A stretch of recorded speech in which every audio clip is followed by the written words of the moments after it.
Hello everybody, welcome back to the Gaming Lounge. This is Asfar, your host, and today we're going to go over some replays.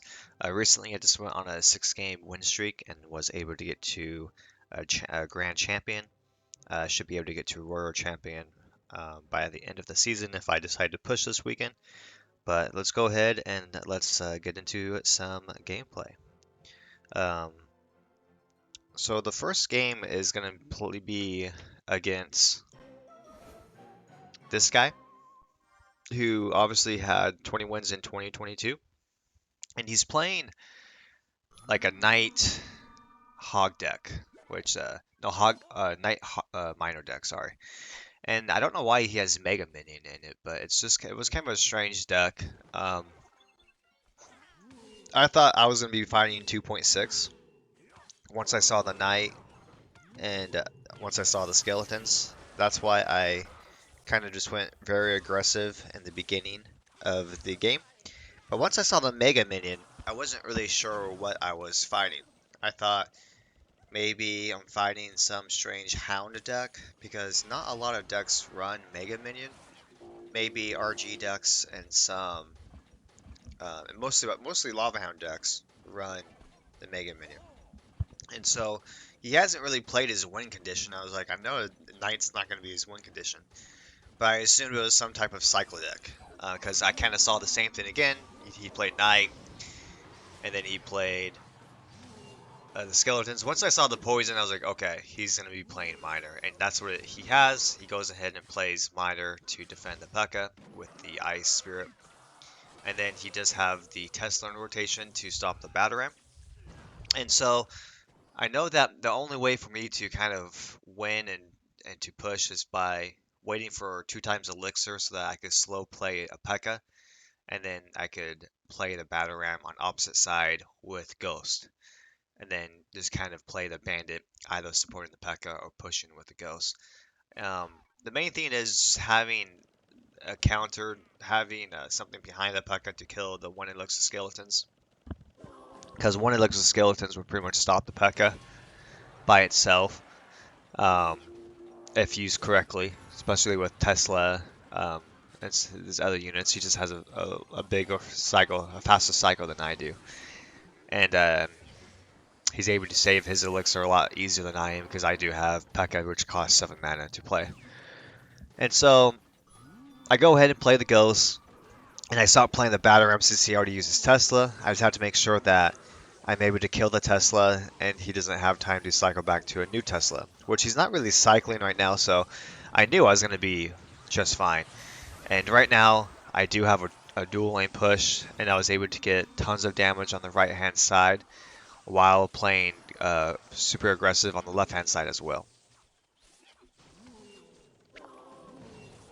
Now, I think instead of having Mega Man, he should have Warrior Delivery or something, but maybe he was fighting a lot of units and he needed the Mega Minion, so he changed his deck up so that he could have advantage, and then he plays into me.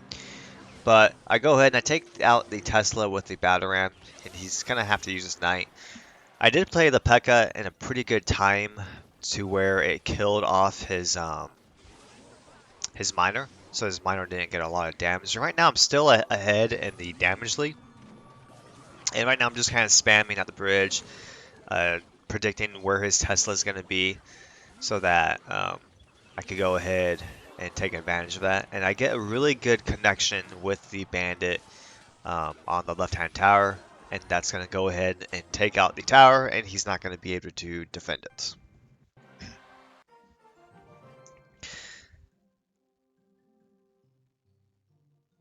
Let's go ahead and watch against this Mega Knight deck. I do have the matchup in this deck against this Mega Knight deck, but if he's really good with that version of Mega Knight, with having a lot of spam units, they can still beat Pekka Bridge Spam. So just because you have the matchup doesn't mean you're going to win. You still have to be the better player and capitalize and not make mistakes, because if you make mistakes and if they just slightly play better than you, then they're going to have the advantage on you.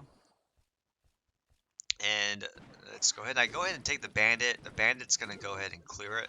I don't know why it shows level 11s on the replay when it's level 13, but that's one thing I've noticed is that This is a level 13 game, not a level 11 game, because this is the Path to Exiles. And once you get to Champion, all the way through Ultimate Champion, you do have level 13s and 14s. I think once you get to Warrior Champion, it becomes 14. But I'm really wondering what they're going to do to change up Path of Legends. Right now, it seems pretty easy to get Ultimate Champion. I know that if you get Ultimate Champion, they're not even top 10k. You could be unranked and be Ultimate Champion, which seems kind of confusing. So I think Ultimate Champion should only be like top 1000. So I want to know what they're gonna do to make it difficult. Maybe have it so that I like the no gold steps, but they should be no gold steps once you hit Master 1. I think that way Master 1 to Champion, it's a harder grind. And I think you should have to win 12 games in a row from Master 3 to Champion with no gold steps. And then from Champion to Grand Champion, you need to win like 12 games in a row. And then vice versa from Grand Champion to Warrior Champion, win 12 or 15 games in a row. And then from Warrior Champion to Ultimate Champion, you should have to win 20 games to get into Ultimate Champion. If they do it that way, I think it would be a lot more a lot harder to get into Ultimate Champion, and you'll see ranks. You see people where they should belong. Because right now, I believe there's a lot of people who probably don't belong in Ultimate Champion inside that rank right now. It's like I don't deserve to be a Grand Champion. I can never hit 7k early on. I mean, the only time I hit top 10k was early season pushing, but I've never finished above 7k trophies. And so the fact that I was able to get Grand Champion pretty easily, um, I think they need to do something. They need to mix it up because the rank system doesn't feel like rank system. The rank system feels like it's the casual system, and then trophy range still feels like it's the rank, which is interesting. So right now, I mean, this is a very close game. It's gonna go to sudden death pretty much. Um, no, I guess I lose this game. I thought I won the game. Never mind. No, I did win that game. The replay must be bugged. That's weird.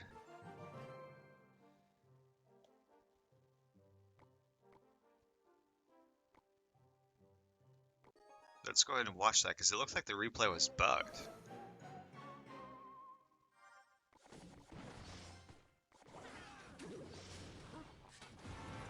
Let's see what happened.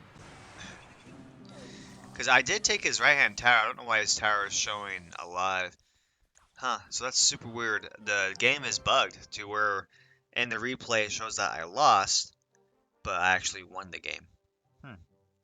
So let's go ahead and watch the last game that actually got me promoted from champion to grand champion.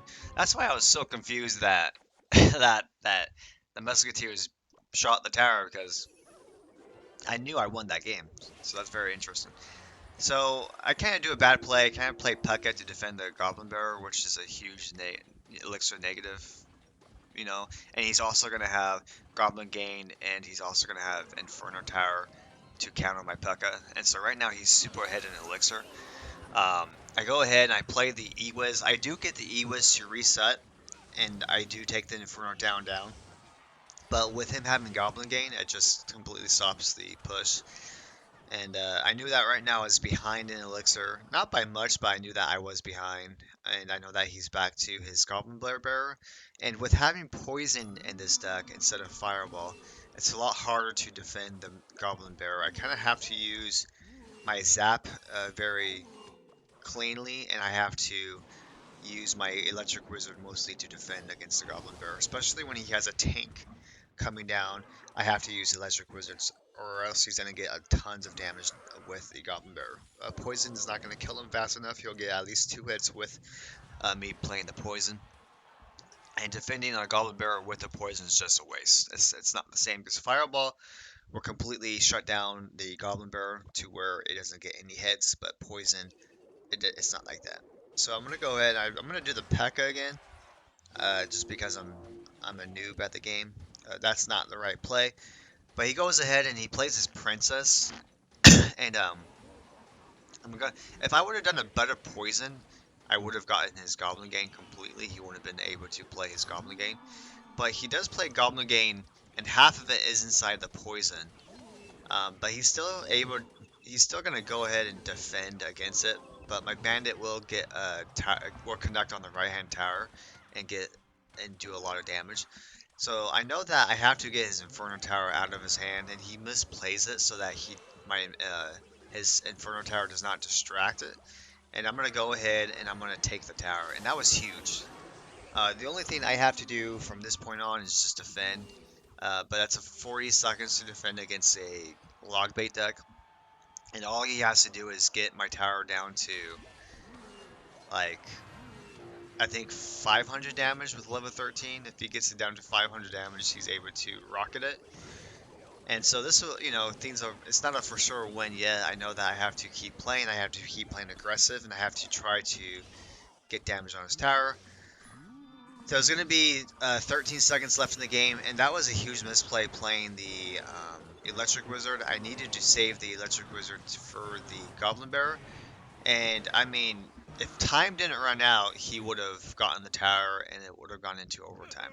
And so, but luckily I was able to get the win, and I was able to advance from champion to grand champion with beating that Logbait player. He's a pretty decent player. He's around 6,675 on the trophy push, and his legacy best is around mine, 6,881. And so it seems like a lot of people who are Master 3 in the old rank system is able to get to Grand Champion Plus. Um, and so we're going to see what happens. But like I said, if I decide to push this weekend, I'll push to Royal Champion.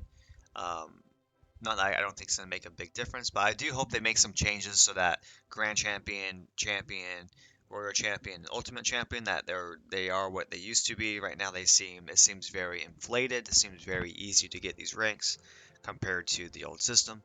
But without further ado, I hope you guys do good, and I'll see you in the next video.